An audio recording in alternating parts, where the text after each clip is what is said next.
Wouldn't it be kind of fun to actually just have a class where you build an arcade together with everyone, right? Because you're now, and you could do it in that language. I mean, with woodworking and electronics and coding and audiovisual and all these different skills that you need that can be applied to so many different professions. And you can get them that extra language practice in that space that might be related to one of their professions, I would find very valuable, especially once they learn that vocabulary set. You're listening to Speaking of Language, a podcast recorded at the Language Resource Center at Cornell University.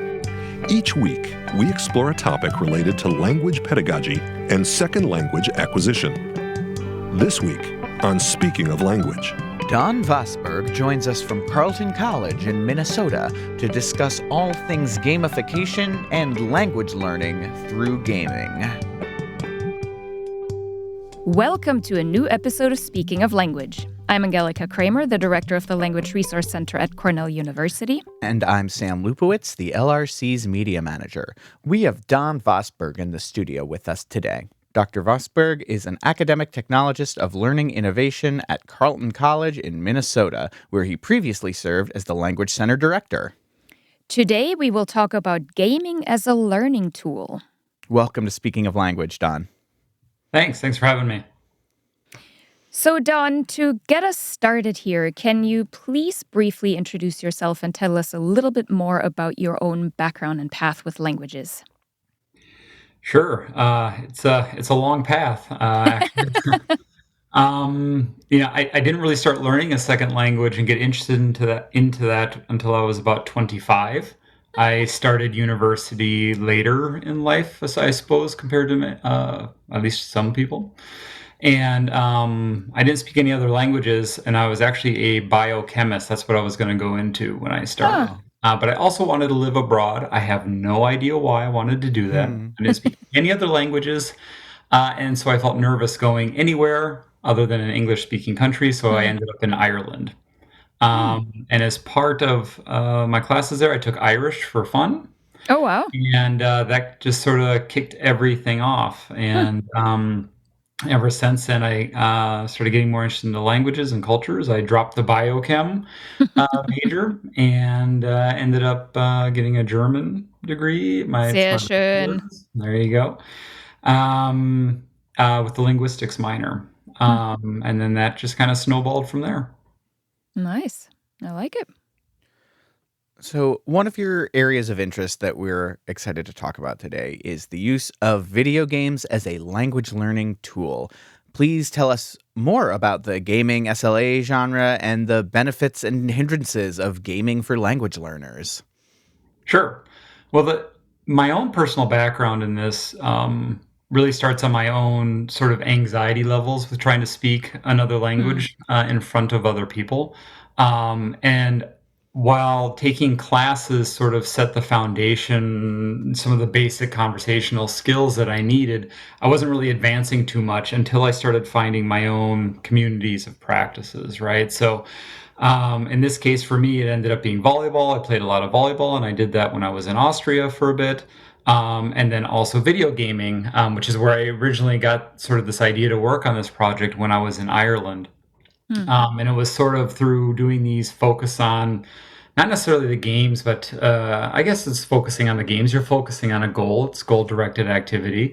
I was able to kind of overcome my anxiety and just talk, right? A lot of the people on the volleyball team or who were playing video games didn't care if I was grammatically correct or not, or if I made too many errors. As long as we could play the game together, everything worked out well. And so that helped to reduce a lot of my anxiety, and then I was able to keep kind of moving forward. So that's sort of the background of that and where my interest is.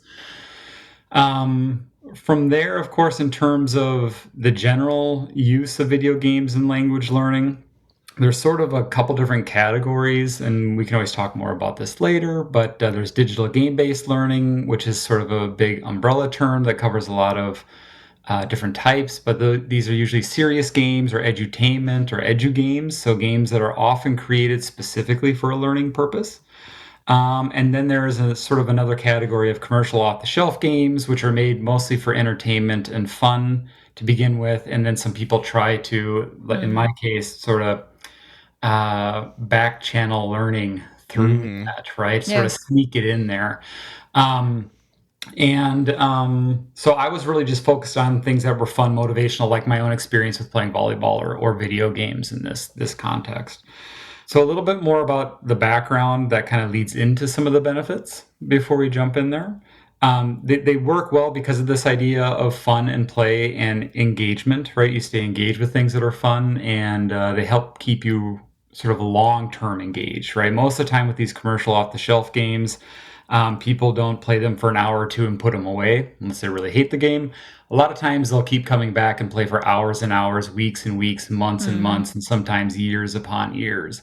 And so they're really good at doing these things that support fun and motivation. So we know that they're good with this in terms of providing lots of interaction, which is motivational. There's lots of ego gratification and reward giving in these things, in these games, which is motivational. They're task oriented. I mentioned that before, goal directed, task oriented. They're also low risk environments. Mm-hmm. So people are more apt to take risks with their language, for example. They're also visually stimulating. A lot of times the stories can be a lot of fun, and there's lots of collaboration with other people. Um, and so we know from previous research in second language acquisition, when they look at this, they're primarily looking at the background of why games could be good learning spaces. And Mm-hmm. that's where you get things with engagement and socialization and collaboration. We know those are areas that are ripe for practicing language. So it's Yeah. about getting people to practice. And we do have some research that shows things like there's vocabulary retention. You have more there's more possibilities of episodes of negotiation of meaning, for example. Mm-hmm. Language related episodes can happen more frequently. And there's some general improvement that you'll find in scores for reading, writing, listening, anxiety reduction, which I mentioned before. Yeah.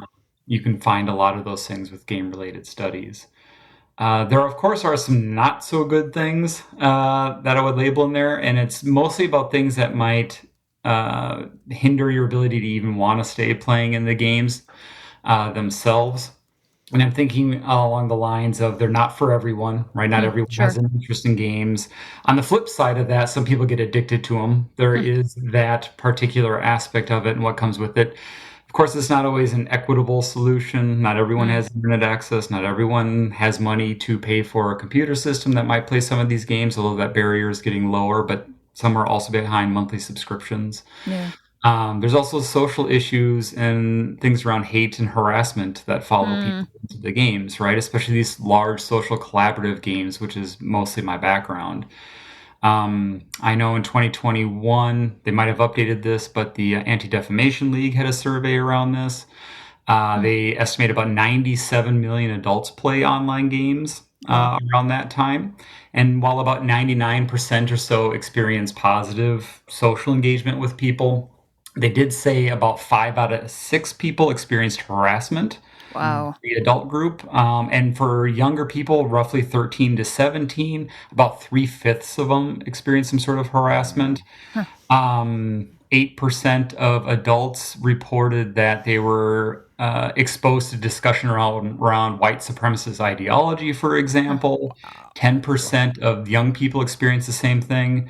And of course, harassment based on identity Mm-hmm. varies as well too. So in terms of their report, 49% of all women gamers experienced harassment online, Hmm. followed by 42% of Black or African American, 38% Asian American, and 38% from the LGBTQ plus or IA community as well. So a Oh. lot of these issues that we're dealing, of course, outside of the online gaming world are brought into those spaces, and in Mm-hmm. some cases they're exacerbated because people might feel more comfortable sitting behind a computer, not face to face with others. Mm-hmm. Mm-hmm.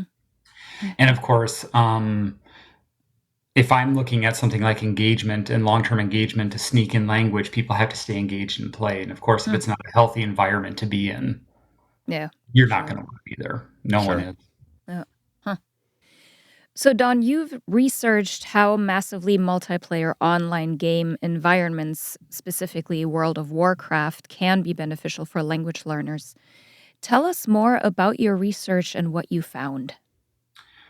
Right. So my original, I've run similar research projects over time, but the base research that I did took place over 8 weeks Mm-hmm. with 8 language learners. They were third semester learners of German, and I had 2 native speakers that were playing with them that were part of the group. So they operated together as a unit. And they went in and they played in World of Warcraft, at that time, World of Warcraft, which is still running around. They still report a couple million players, I think, or at least that have accounts, a few 100,000 are actively playing. And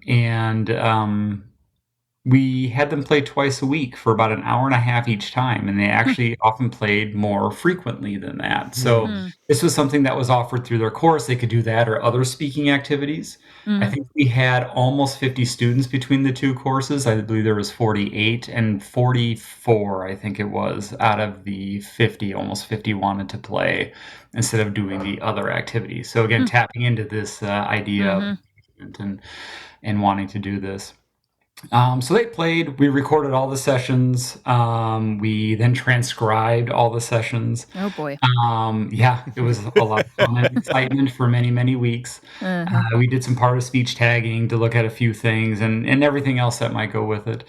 What we ended up finding over this course of time, well, primarily one was they had very little game or language learning fatigue, so they were okay with Huh. continuously playing. Hmm. That was fine, not only on a week to week basis, but at the end of 8 weeks, they were willing to come back again on a ninth week and kind of do Mm. like a post session. And so there's again that kind of fun play aspect, keeping people engaged more long term with it.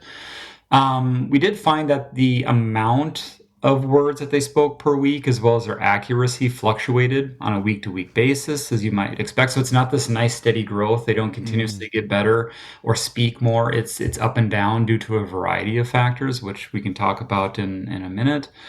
But generally speaking, they did speak more over time. They had more turns, longer run counts, or they were doing Hmm. longer sentences.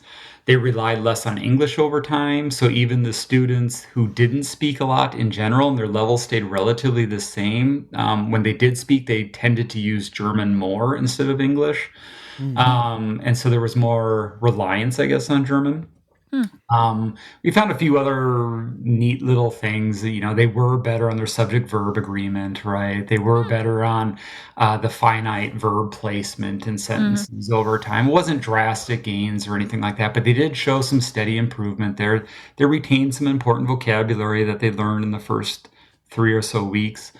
And they all felt, in terms of their own personal questionnaires that they filled out, they all felt that they just felt better speaking German. They felt like they were more confident doing Hmm. that, and speaking with the native speakers helped quite a bit. That was one of their favorite findings or favorite Hmm. Hmm. elements of this whole thing, was actually working with the native speaker. We were worried that they might be nervous at first, but they jumped right in, and focusing on the game again helped them take away a lot of that anxiety, and they just played the game with that native speaker and spoke a lot. And so they felt that really helped them overall, Hmm. regardless of whether any test scores or improvement actually Sure. happened in the data. They all felt a lot better about their German speaking ability and listening abilities as well.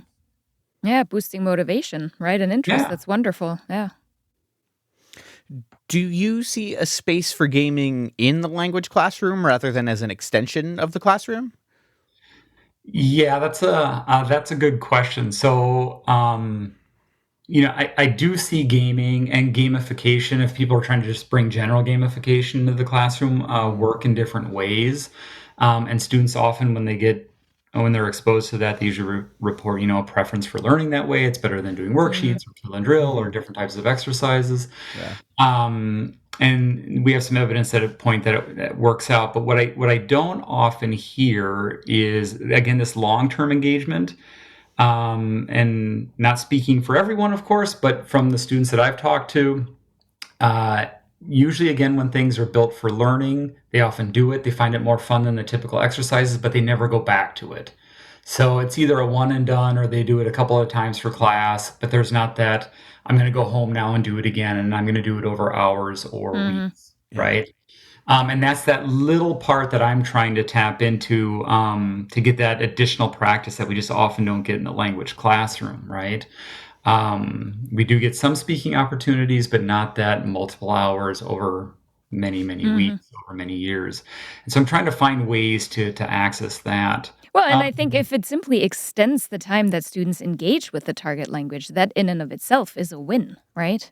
I mean, that's the goal, right? Yeah. And again, that was primarily how I got a lot of my language practice and how I learned to really speak and listen when using the Mhm. language. Mhm. Again, the foundational stuff I got from the classroom was very important, but I never felt comfortable just walking out and speaking Of or course. doing anything like Yeah. that, especially with my anxieties that I had mentioned before, right? Mhm. So this kept me engaged. It kept me moving along and working on it. And I'm not sure if I would have done that had I not found my volleyball group, for example, or had I Mm. not Hmm. found the gaming group and continued that on.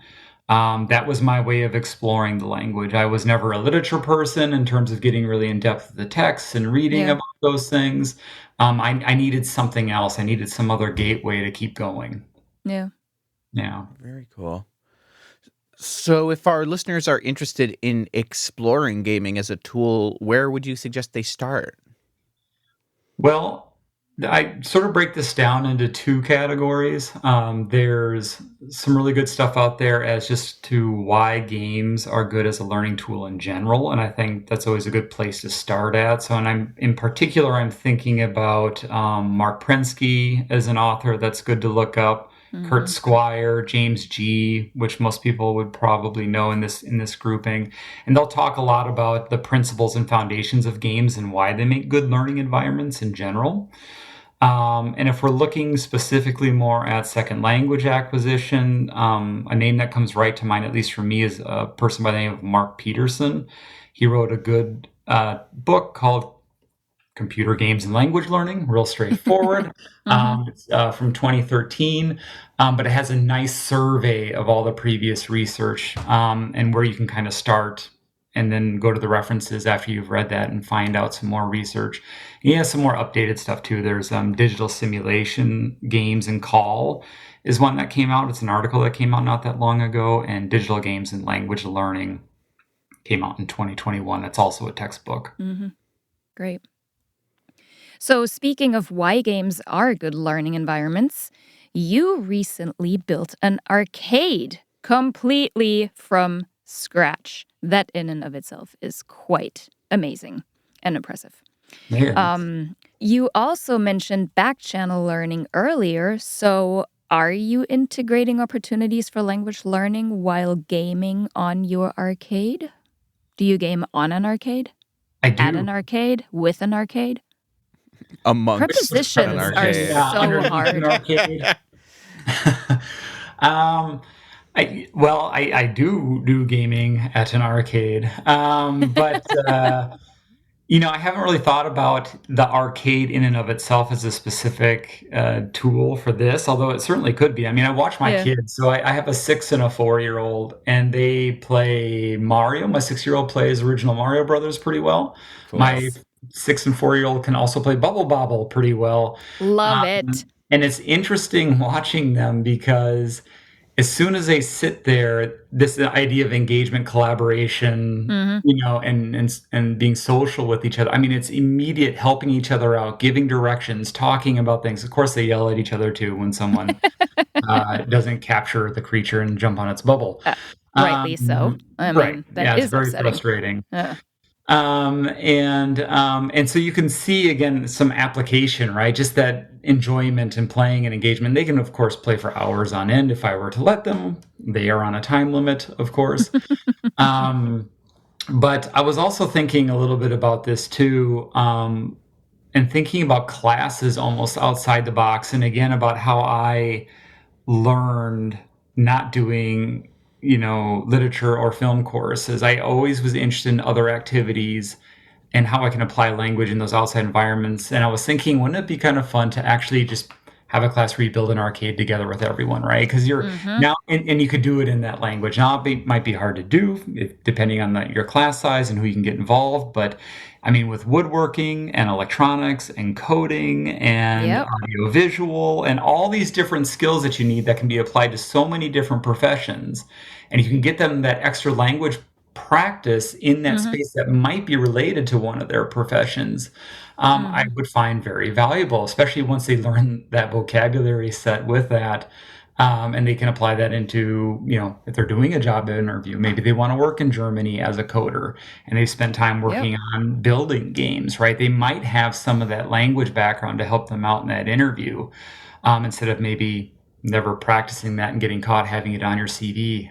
My German Mm-hmm. speaking level is B2, but I've never spoken about my actual job before. Right. That's difficult, right? Yep.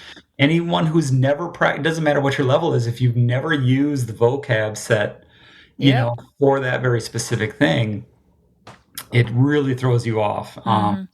And so I think sometimes there could be kind of fun ways to integrate it that way, like Yeah. actually working through the building process. Yeah.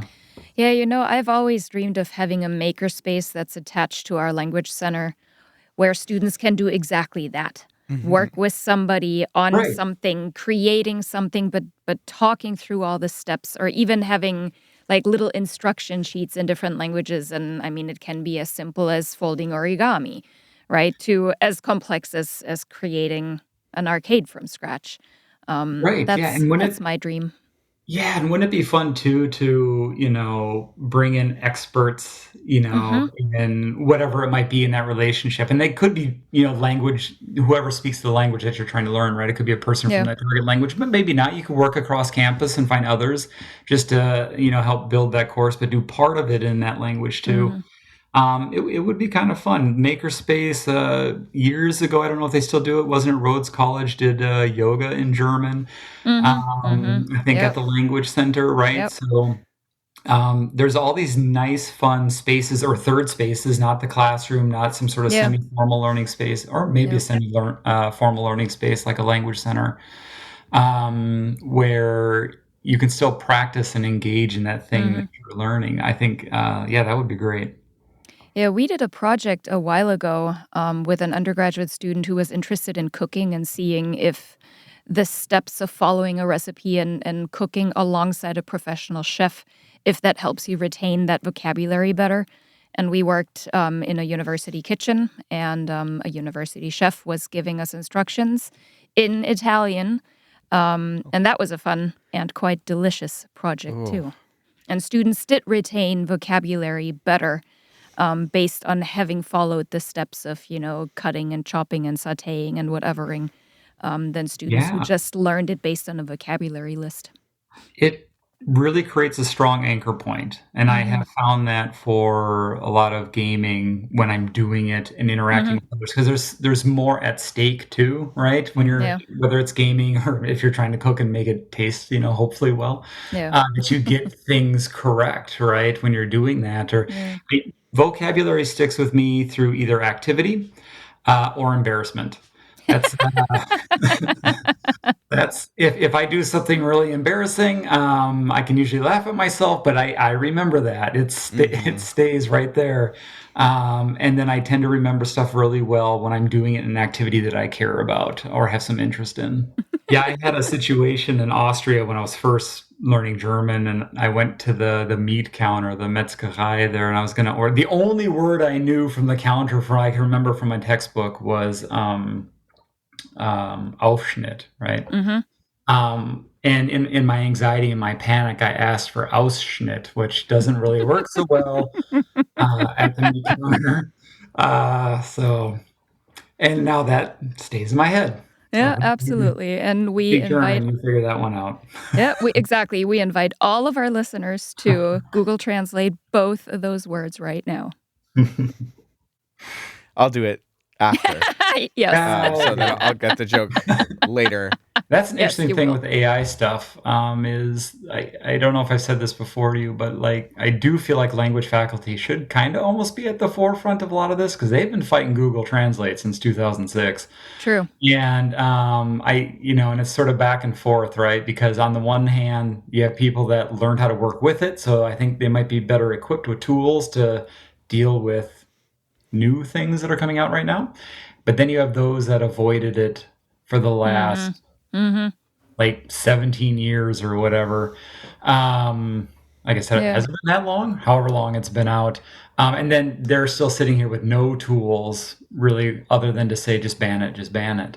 Yeah. Um, but I do think there's a space in there for language folk to really fill that vacuum and be leaders in that space. Mm-hmm. Don, what other projects are you currently working on? Well, currently, so as you mentioned in the beginning, I have shifted positions from the Language Center. So I'm now housed with Academic Technology. And so some of my responsibilities have shifted with that, of course, as well. Mm-hmm. And I have been focusing a lot more on things around broad use of technology and how that can help with universal design for learning, for example, and accessibility. I think also, like a lot of people, I'm knee deep in artificial intelligence Sure. and every 8 million different directions that seems to be going. Um, and so right now it's just trying to keep up with a lot of that. Mm-hmm. And connecting that back to UDL and accessibility, of course, I think AI is really ripe for helping out with assistive technology. Mm-hmm. And so we're already kind of looking at some things that are coming down the pipeline. Be My Eyes is one that comes to mind for those people who have a visual impairment. They just signed with OpenAI to provide. You can essentially use your phone to look at an image, and it'll give you a text description of that image, right? So things along those lines. Yeah. And there's a few other interesting products that are in the works right now that I think look pretty interesting. So I'm kind of diving into those areas and sort of seeing how we might be able to apply those at Carleton. Nice. That's great. Where can our listeners learn more about you and your work? Yeah, well, probably the easiest way would just be to find me at Carleton College, Cool. which is carleton.edu, or you can Google Don Vosburg and Carleton College and find me. You, of course, if you want to, you can feel free to email me at dvosburg@carleton.edu. I'm always more than happy to talk about whether it's gaming for language learning or gaming in general, but also technology around DEI, UDL, artificial intelligence. That's where I'm sitting right now. Great. And we'll make sure to put that link straight into our show notes. Well, Don, this has been a lot of fun chatting with you. Before we sign off, we'd like to ask you to share a word in a language you speak, love, are learning, want to learn, that doesn't exist in English, but you wish it did. Let's hear that word. Yeah. So when I first thought about this prompt, I actually got the instructions wrong, and I just thought about any word in general, like that I would like to have that doesn't exist in English, even if I knew it in a different language. Oh, we, and that's we would fine accept too. that as a response. Yeah, Yeah. Yeah, we don't well, grade here. my more appropriate response is I really like Feierabend for this particular one, because it's sort of like we don't have a direct translation for it, right? But you say it at the end of your workday, right? And then you're going to go home. And I also just really like it because it helps to create sort of a mental split. My workday is done, right? I'm not bringing it home with me. It's Feierabend. See you later. And so I like that. But my original thought when I was going through this, and I was actually talking to my wife about this, was wouldn't it be great if there was a word for that movement you do when you are coming upon someone who just mopped the floor and they're still there, but you got to walk through and you do that weird, awkward hop dance. Yeah. Where you kind of tippy toe / hop dance, trying not to fall, but then you're trying to create a small footprint. Yeah. And you never do. Yep. I think we need a word for that dance. Whatever that dance is, I would love it if we had a word for that. That is good. I do that dance on a regular basis here in our hallways. And I always same. feel so bad for our wonderful building care team and Anna. Shout out to Anna for always leaving the floors Yes. clean. Yeah, you always feel bad, right? That's why you Yeah. do it. Like, how do I get? Yeah. It's almost the same type of dance you do when you see a car's wanting to turn and you're in the middle of the crosswalk. So you kind of Yeah. hop and then walk a little bit faster, like you're doing a half run. At the end, I'm always like, I'm the one outside. They're sitting in a comfortable car. Right? Mm-hmm. Absolutely. Well, we will get on naming that appropriately. If any of our listeners have suggestions, please let us know. Don, thank you so much for speaking of language with us today. Thanks for having me again. Join us next week for our annual Thanksgiving special. We'll be exploring cross-cultural expressions of gratitude and appreciation through poetry. Until then, Auf Wiederhören. The Language Resource Center is located on the ground floor of Stimson Hall on Cornell's main campus in Ithaca, New York. Check us out on the web at lrc.cornell.edu Or follow Cornell LRC on Facebook, Twitter, and Instagram. Speaking of Language is produced by Angelica Kramer and Sam Lupowitz. Recorded by Sam Lupowitz. Original music by Sam Lupowitz, Dan Gable, and Joe Gibson. Thanks also to the College of Arts and Sciences at Cornell University. As a reminder, the ideas and opinions expressed on this podcast do not reflect those of the College of Arts and Sciences or any other official entity of Cornell University. We thank our listeners, and do stay tuned for our next episode. You'll forgive me for the stereotype, but I am sitting here chuckling to myself thinking about yoga in German. I'm just... But why, Sam? That makes, all Germans are serene. Of course. Very calm. Relaxed.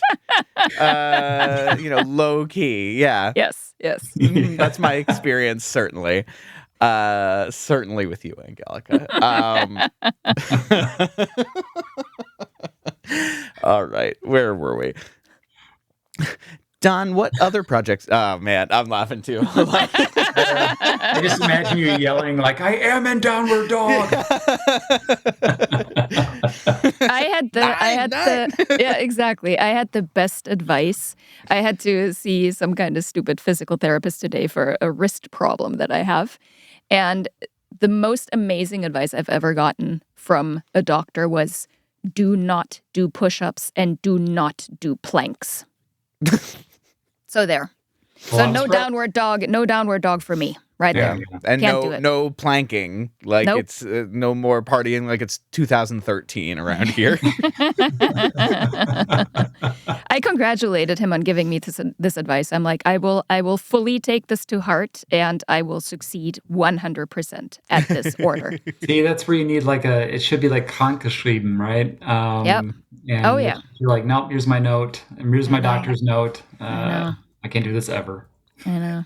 Nope. Okay, Sam. Yes, where were we? Want to try that again? Yes, The I'd other love to. projects.